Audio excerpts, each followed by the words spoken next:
phenomena. The astronomy community is particularly enthused about the prospect of systematic exploration into the polarization of X-rays emitted from astronomical sources. This aspect of study is the latest emergence in observational astronomy. Earlier tools included imaging, studying the fluctuations of light from source, and spectroscopy, which is basically a study of spectrum of electromagnetic radiation emanating from celestial bodies. Earlier observations could reveal chemical composition, temperature, distance, velocity and luminosity.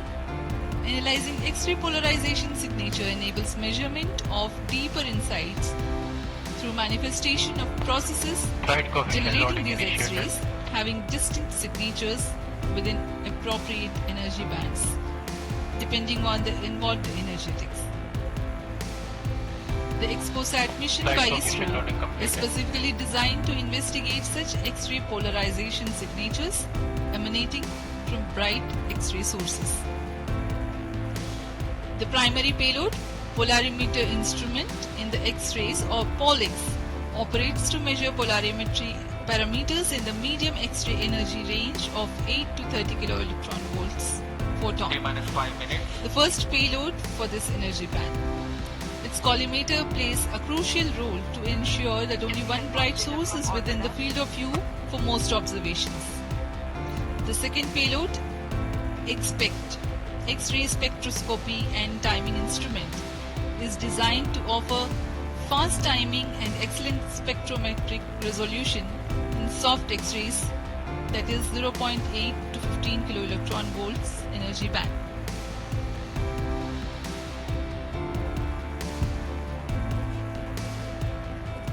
अब हम उड़ान से 4 minute 22 second की दूरी पर। आइए अब आपको इस उड़ान के घटनाक्रम से संक्षेप में परिचय देते हैं। सर्वप्रथम reaction control thrusters T-3 seconds पर प्रज्वलित किए जाएंगे। उसके बाद T0 पर कोर बूस्टर प्रज्वलित होगा और इसके 400 मिलीसेकंड के पश्चात सॉलिड स्ट्रैप-ऑन बूस्टर्स को प्रज्वलित किए जाएंगे। इस समय यान का उत्थापन होगा।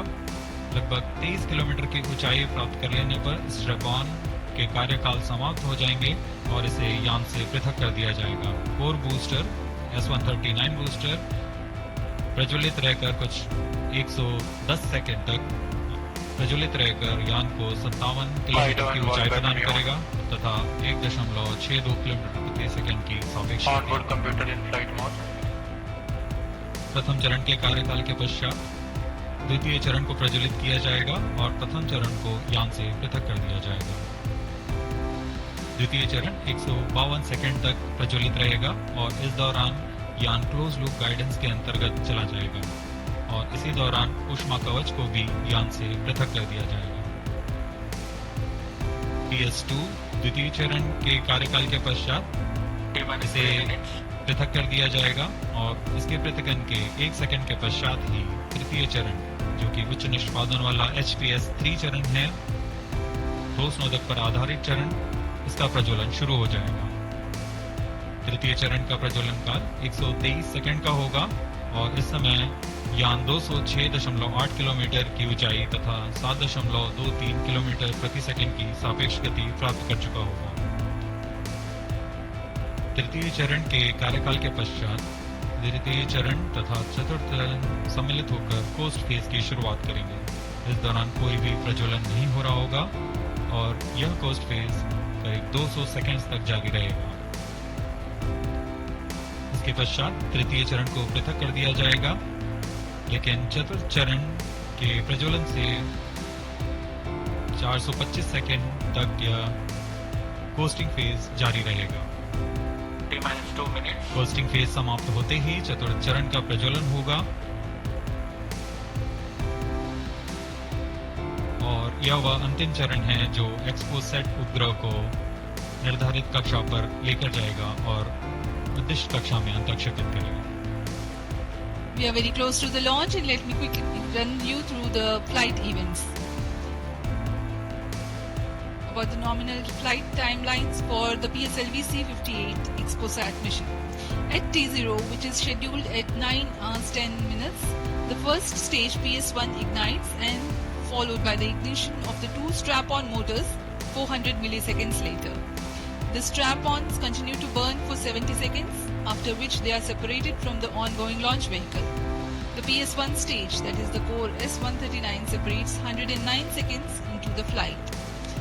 By this time, the launch vehicle would have gained an altitude of 57 kilometers and acquired a relative velocity of 1.6 kilometers per second. All subs on. The stage 2 ignites All sequence after on. PS1, continues to burn for 152 seconds. Operational time for PS3 is 124 seconds. PS4 will operate for 247 seconds. Then the injection parameters will be achieved. Minus 25 seconds. VSPP open. Minus 20 seconds. Minus 15 seconds.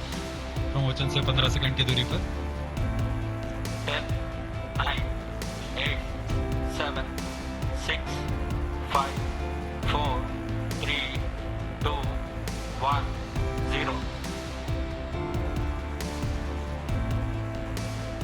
Lift off normal. Bright morning of the New Year's Day made brighter by a majestic liftoff. PSLV C-58 carrying India's X-ray polarimetric satellite towards its destination. Due to tracking. जी हाँ, इस वर्ष का प्रथम promotion Plus 20 seconds. Sriharikota के प्रथम promotion मंच से PSLV C-58 का हमने सफलतापूर्ण उत्थापन देखा और यह अपनी उद्दिष्ट कक्षा की ओर निरंतर बढ़ता हुआ। प्रथम चरण का निष्पादन पूरी तरह सामान्य। Nominal thrusting by PS1 stage.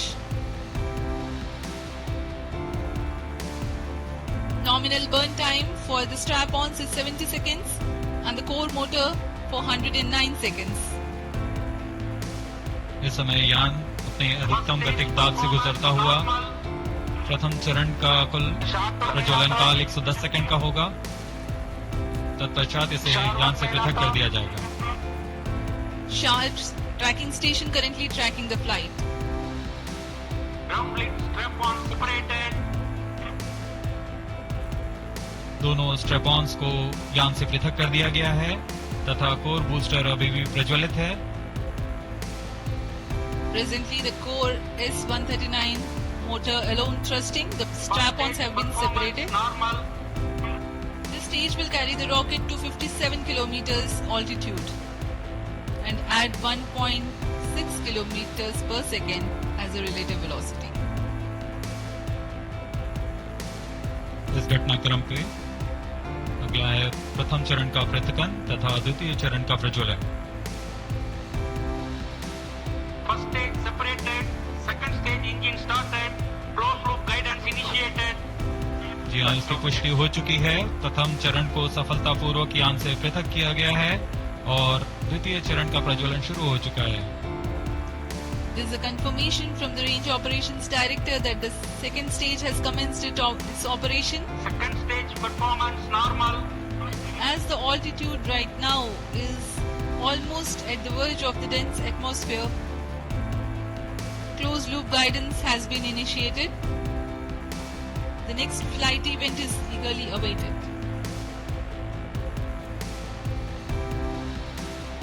The next flight event is payload fairing separation.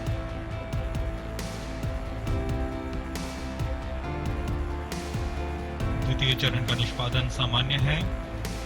इसका कार्यकाल 152 सेकंड का होगा और इस दौरान यह कुल 800 किलोन्यूटन का प्रणोद उत्पन्न कर यान को उद्दिष्ट दिशा की ओर Payload ले fairing जाता है। separated. Plus 3 इसकी minutes. पुष्टि हो चुकी है। ऊष्मा कवच को यान से पृथक कर दिया गया है। Second stage performance normal. There is a confirmation of payload fairing separation and a nominal thrusting by the second stage of PSL. द्वितीय चरण तरल नोदक पर आधारित चरण है। इसमें UDMH और N2O4 को ईंधन की तरह इस्तेमाल किया जाता है। वर्तमान में विकास इंजन नामक इस द्वितीय चरण के इंजन द्वारा प्रणोद उत्पन्न किया जा रहा है।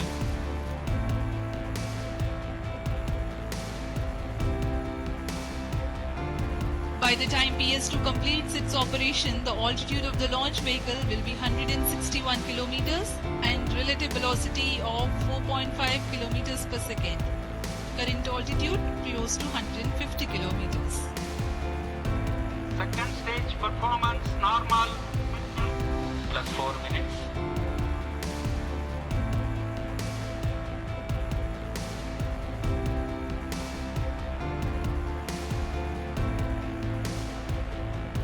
यान पूरी तरह अपेक्षित पथ का अनुकरण करता हुआ Shah tracking station continues to track. Second stage separated, third stage ignited. द्वितीय चरण को सफलतापूर्वक पृथक कर दिया गया है तथा ठोस नोदक वाले तृतीय चरण का प्रज्वलन शुरू हो चुका है। Third stage performance normal. Performance of third stage is reported to be nominal. The PS3 stage based on this HTPB based solid propellant.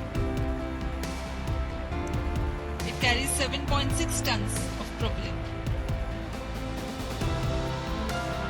यान की ऊंचाई निरंतर बढ़ती हुई वर्तमान में 170 किलोमीटर की ऊंचाई प्राप्त कर चुका है तथा सापेक्ष गति 5 किलोमीटर प्रति सेकंड। तृतीय चरण HPS3 high performance third stage कुल 240 किलो न्यूटन का प्रणोद उत्पन्न कर रहा है और यान को उद्दिष्ट दिशा की ओर ले जा रहा है। Shah and Port Blair tracking stations are currently tracking the vehicle trajectory. Third stage performance normal. During the operation of PS3, the rocket gains an altitude of 45 kilometers.